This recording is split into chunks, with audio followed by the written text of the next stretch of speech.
maka 5 anak ini namanya ahli waris. Mereka punya hak masing-masing. Kalau tidak segera dibagi nih, bisa jadi anak pertama kemudian meninggal atau anak keempat meninggal. Padahal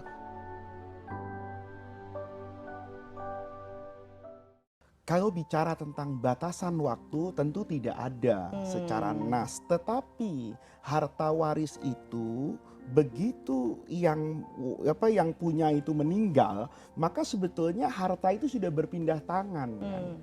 Dari sini kemudian para ulama mengatakan bahwa yang paling baik warisan itu dibagi sesegera mungkin. Dibagi itu bukan berarti kemudian diserahkan. Nih, ini harus pemirsa mengerti ya. Sesegera mungkin itu diterapkan haknya.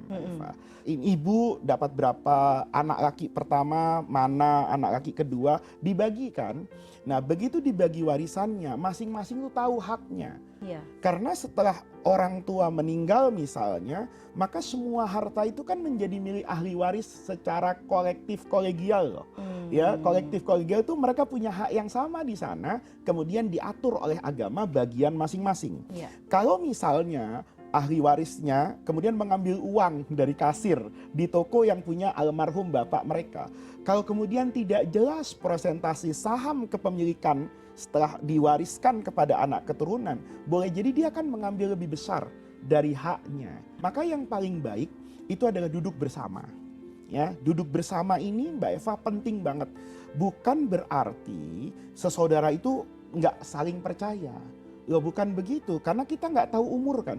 Setelah si bapak meninggalkan 5 anak, maka 5 anak ini namanya ahli waris. Mereka punya hak masing-masing. Kemudian dari ibu 1.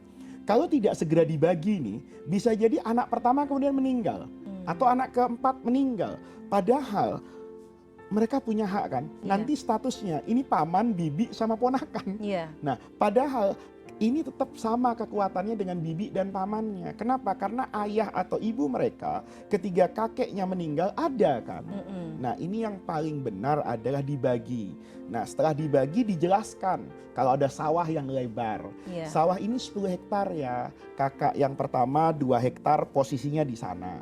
Walaupun suratnya tidak harus dipecah, tapi kan bisa jadi dari sertifikat itu kita tahu kan luas tanah itu. Maka yang 2 hektar pojok sana kakak, pojok sana adiknya, yang bagian ini tengahnya. Gimana cara membaginya?